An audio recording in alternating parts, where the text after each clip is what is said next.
Elle a refusé ma demande en mariage parce que sa carrière comptait plus que nous, non pas parce qu'elle ne m'aimait pas, mais parce que le parcours pour devenir associé dans un grand cabinet d'avocats d'affaires à la défense ne laisse aucune place aux besoins de quelqu'un d'autre. J'ai simplement hoché la tête, j'ai remis la bague dans ma poche et je suis parti, mais ce qui s'est passé ensuite m'a montré que j'avais échappé à quelque chose de bien pire qu'un simple chagrin d'amour. Je m'appelle Julien, j'ai 31 ans, je suis professeur d'histoire-géographie dans un lycée et entraîneur adjoint de l'équipe de rugby dans une banlieue résidentielle de la région parisienne. Léa avait 29 ans, elle était avocate d'affaires dans l'un de ces cabinets prestigieux où l'on mesure votre valeur au nombre d'heures facturables et de week-ends sacrifiés. Nous étions ensemble depuis 3 ans et vivions depuis 18 mois dans mon modeste 3 pièces près du lycée.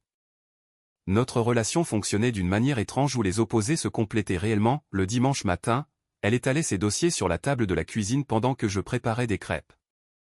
Et nous débattions de jurisprudence contre contexte historique comme s'il s'agissait de préliminaires. Elle m'aidait à corriger des copies sur la Révolution française pendant que je préparais le dîner en écoutant ses plaintes sur ses associés impossibles et les exigences des clients. Nous n'étions pas de ces couples qui finissent les phrases l'un de l'autre, mais nous avions notre propre rythme et je pensais que nous avions un avenir.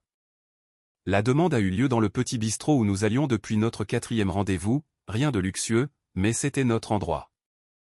J'avais la bague de ma grand-mère dans la poche de ma veste, celle que ma mère gardait précieusement depuis des années en attendant que je trouve la bonne personne. Le serveur venait de débarrasser nos assiettes quand j'ai sorti le petit écrin de velours, mon cœur battant la chamade avec cette excitation nerveuse de savoir que tout allait changer, puis j'ai vu son visage se transformer. Ce n'était ni de la joie ni de la surprise, c'était quelque chose qui ressemblait à de la panique, comme si je venais de lui annoncer que l'immeuble était en feu. Elle m'a demandé ce que je faisais d'une voix qui avait un tranchant que je n'avais jamais entendu auparavant. J'étais déjà à moitié levé de ma chaise, l'écrin à la main, lui disant que je lui demandais de m'épouser. Le restaurant est devenu silencieux, de cette façon dont les lieux se figent quand quelqu'un remarque une demande en mariage. Elle a regardé la bague, puis moi, puis à nouveau la bague, et des larmes ont commencé à couler, mais ce n'étaient pas les bonnes larmes. « Je ne peux pas » a-t-elle chuchoté assez fort pour que le couple d'à côté l'entende. Je me suis rassis lentement, ayant l'impression de recevoir un coup de poing dans le ventre par quelqu'un qui s'excuserait en le faisant.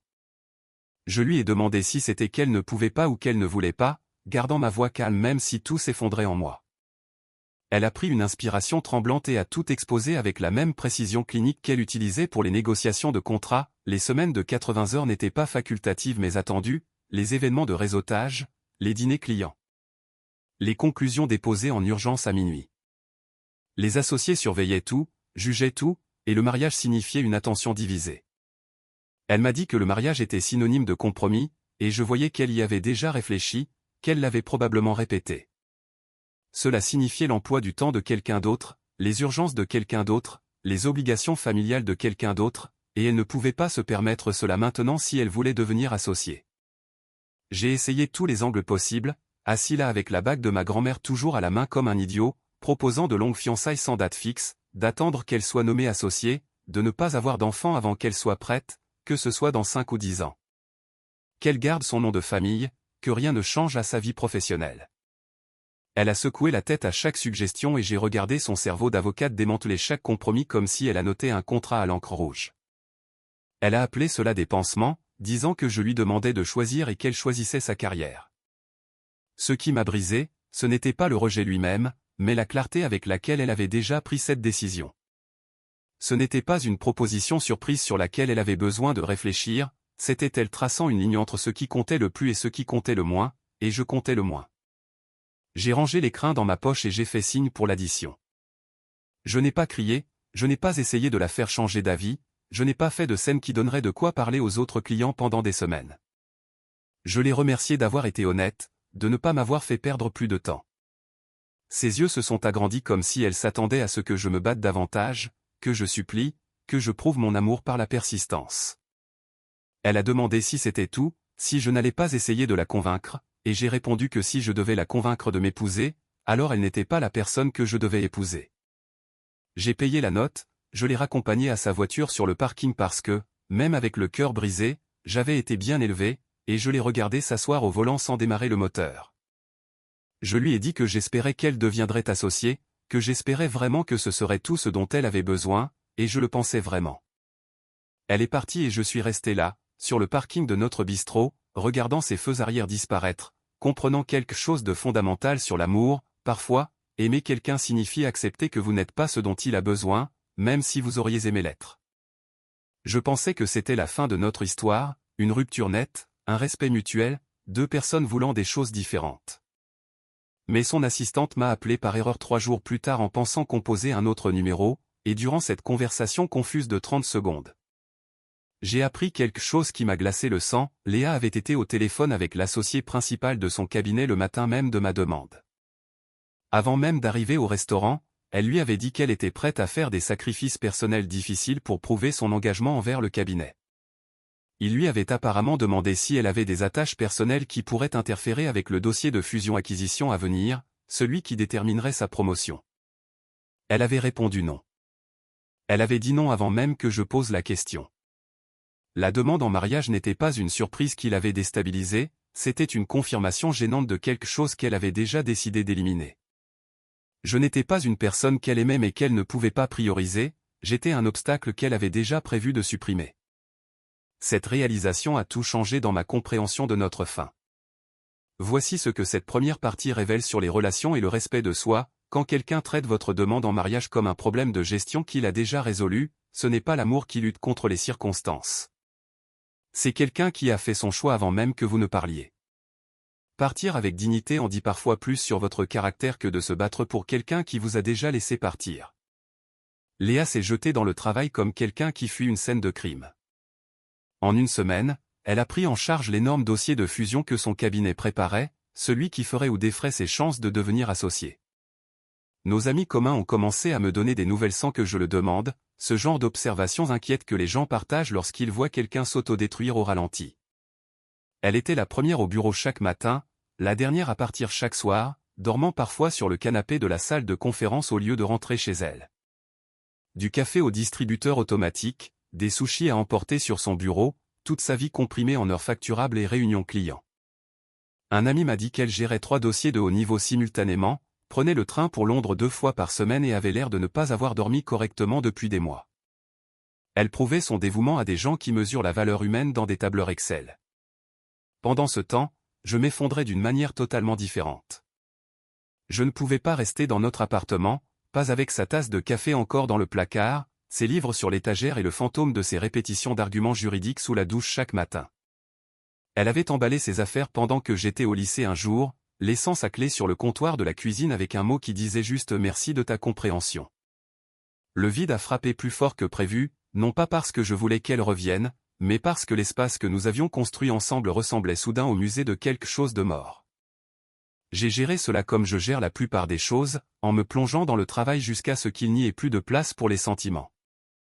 J'ai commencé à rester tard au lycée, organisant des séances de soutien supplémentaires pour les élèves en difficulté, me portant volontaire pour chaque comité et événement.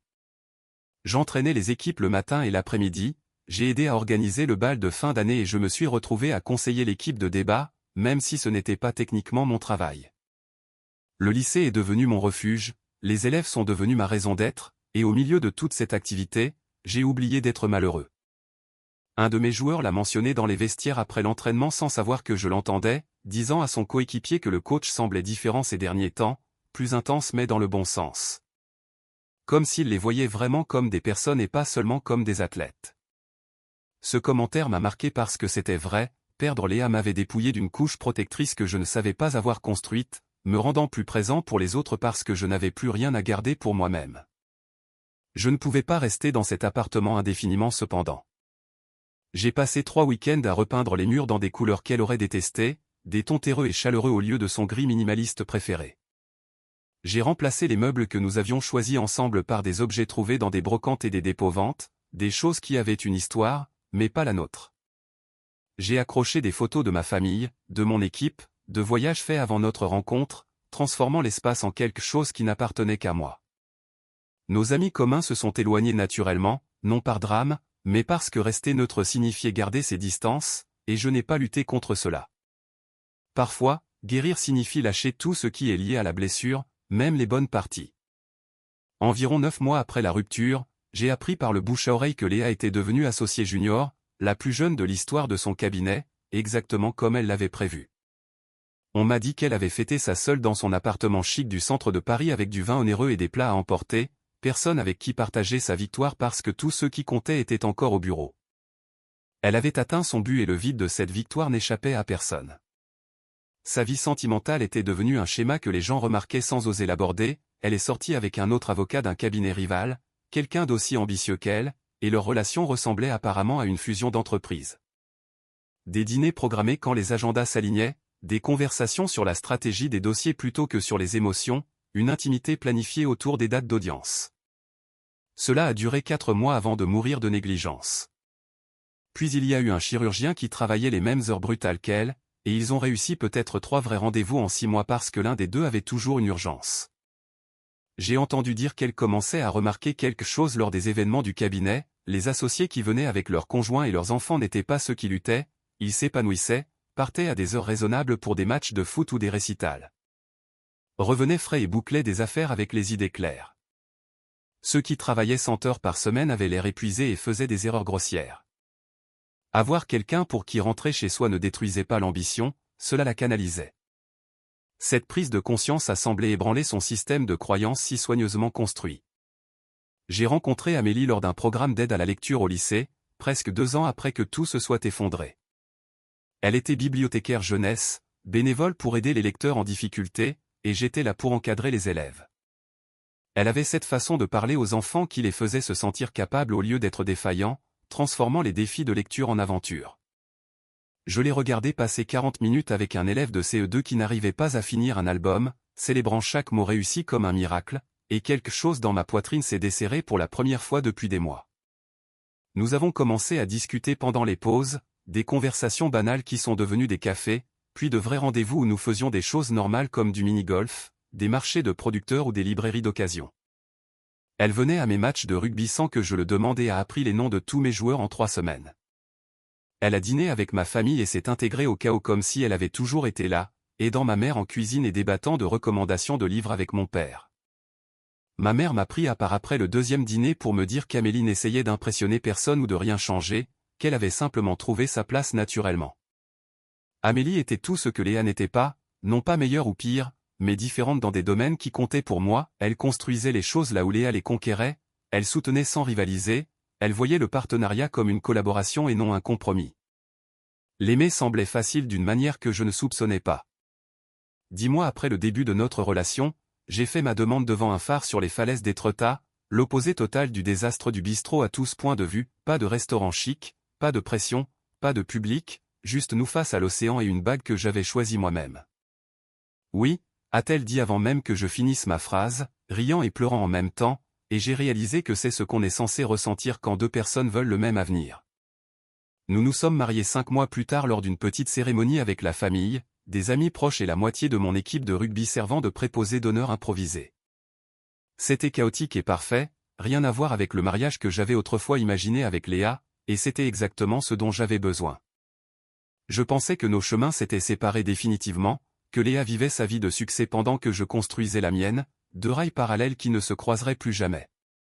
Puis, quelque chose est arrivé qui a brisé son monde et nous a mis face à face de la manière la plus inconfortable possible. Remarquez comment tous deux ont fait face au chagrin en se jetant dans le travail, mais les résultats ont été totalement différents, il l'a utilisé pour devenir plus présent pour les autres et s'est finalement ouvert à un véritable partenariat. Tandis qu'elle l'a utilisé pour prouver sa valeur à des gens qui privilégiaient son rendement à son humanité. Le succès sans personne avec qui le partager n'est pas vraiment un succès, c'est juste une forme onéreuse de solitude. L'annonce de mon mariage est parvenue à Léa par son assistante juridique qui parcourait les nouvelles locales pendant sa pause déjeuner, tombant sur un article sur les éducateurs locaux qui se mariaient. La photo nous montrait Amélie et moi sur les marches de la mairie juste après la publication des bancs, souriant comme des idiots, sa main sur ma poitrine, mon bras autour de sa taille, ce genre de joie sincère qu'on ne peut pas fabriquer. L'article mentionnait comment nous nous étions rencontrés, notre amour commun pour la fiction historique, ma demande au phare parce qu'Amélie aimait l'océan, des détails de la vie normale qui rendent une relation réelle. Léa s'est excusée pour aller aux toilettes et s'est enfermée pendant 20 minutes en essayant de respirer normalement. Sa réaction l'a déconcertée car ce n'était pas exactement de la jalousie, mais plutôt du vertige en voyant la preuve concrète que j'avais construit tout ce qu'elle avait rejeté pendant qu'elle accumulait les heures et grimpait les échelons. Le bonheur sur cette photo lui montrait la forme exacte de ce qu'elle avait échangé, et l'échange lui parut soudain catastrophiquement inégal. Elle a commencé à remarquer des choses au travail qu'elle s'était entraînée à ignorer, des réunions de clients pour des règlements de divorce où des gens brillants expliquaient comment ils avaient laissé mourir leur mariage par ambition. Des contrats de mariage pour des couples qui préparaient déjà leur sortie avant même de dire oui. Elle écoutait des gens décrire comment le travail et les objectifs individuels avaient érodé leur partenariat en ressentiment. L'ironie n'était pas subtile, elle démantelait légalement des relations tout en comprenant qu'elle avait démantelé la sienne pour les mêmes raisons. Une affaire en particulier l'a achevée, un associé principal d'un autre cabinet, dont la femme partait après 30 ans, s'est assis dans le bureau de Léa et a dit que sa femme avait été son allié en tout. Qu'ils avaient construit leur succès ensemble jusqu'à ce qu'il commence à la traiter comme une employée plutôt que comme une partenaire. Il avait choisi le cabinet au lieu d'elle de façon répétée pendant 3 décennies, supposant qu'elle serait toujours là à attendre, et maintenant elle n'y était plus. Léa lui a facturé 400 € de l'heure pour documenter ses regrets en langage juridique. Le dossier pro bono a atterri sur son bureau 2 mois après qu'elle ait vu l'annonce de mon mariage, une action en justice pour le financement de l'éducation nécessitant quelqu'un prêt à donner de son temps pour lutter contre les coupes budgétaires affectant les écoles publiques. Elle s'est portée volontaire parce que cela faisait bien pour son évaluation annuelle et parce qu'elle se souciait réellement de l'accès à l'éducation. L'affaire nécessitait des consultations avec les administrateurs scolaires de 3 districts pour documenter l'impact financier, et en parcourant la liste de contacts préparée par son assistante, elle a vu mon nom listé comme proviseur adjoint et directeur sportif. Ses mains ont tremblé en tenant ce papier, voyant mon titre, mon extension de bureau, mon adresse mail professionnelle. Elle s'est convaincue que ce n'était que du travail, qu'elle pouvait gérer une réunion professionnelle avec un ex, que 3 ans et demi de distance avaient fait de nous des étrangers qui s'étaient autrefois connus. La réunion était prévue au bâtiment administratif du district, une de ces structures gouvernementales laides des années 70 avec des néons qui donnent mauvaise mine à tout le monde.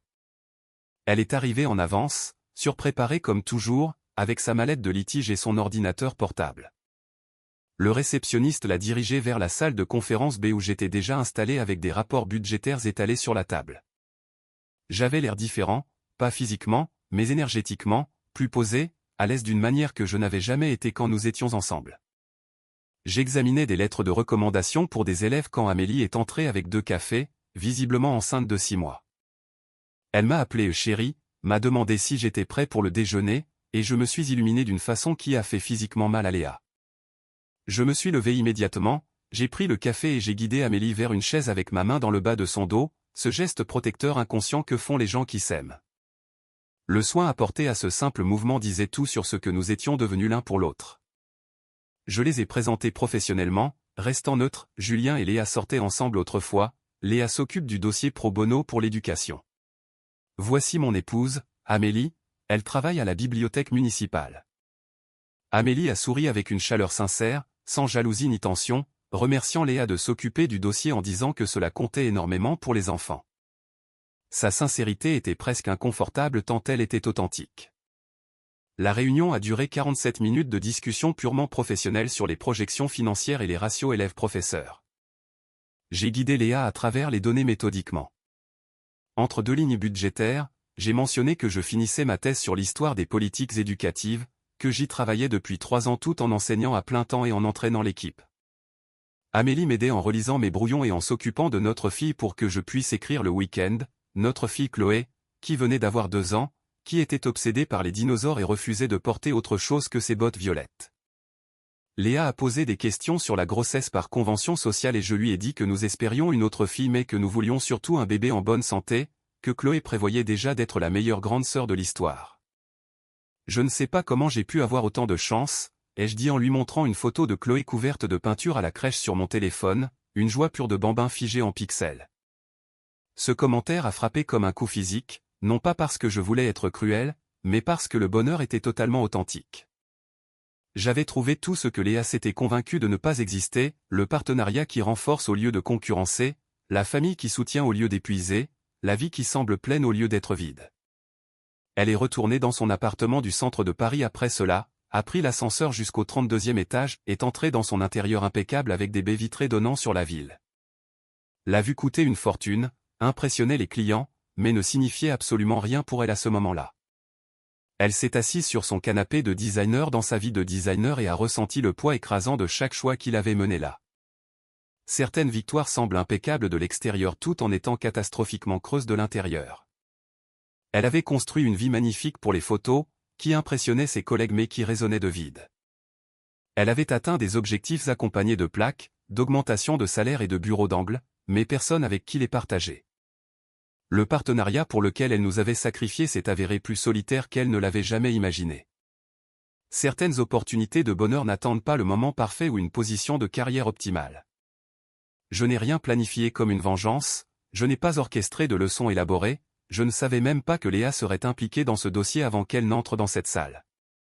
Je suis juste allé vers les gens qui allaient vers moi, j'ai construit une vie avec quelqu'un qui voulait la construire avec moi, j'ai choisi un partenariat avec quelqu'un qui m'a réellement choisi en retour. Parfois, la meilleure réponse au rejet n'est pas de gagner une compétition imaginaire ou de prouver votre valeur à quelqu'un qui ne pouvait pas l'avoir, c'est juste de bien vivre avec des gens qui apprécient sincèrement ce que vous offrez. Léa a eu sa carrière et a appris trop tard ce qu'elle lui avait coûté, j'ai eu ma vie et j'ai découvert ce dont j'avais été sauvé. Ce n'est pas du karma ou de la justice, c'est juste ce qui arrive quand les gens font des choix fondamentalement différents sur ce qui compte le plus et doivent ensuite vivre avec ces choix pour le reste de leur jour. La vraie leçon ici n'est pas de gagner ou de perdre après une rupture, c'est de comprendre que vous pouvez obtenir tout ce que vous pensiez vouloir et finir avec rien de ce qui compte vraiment. Léa est devenue associée comme prévu, mais personne n'était là pour célébrer avec elle car elle avait optimisé sa vie pour la réussite au lieu de la connexion.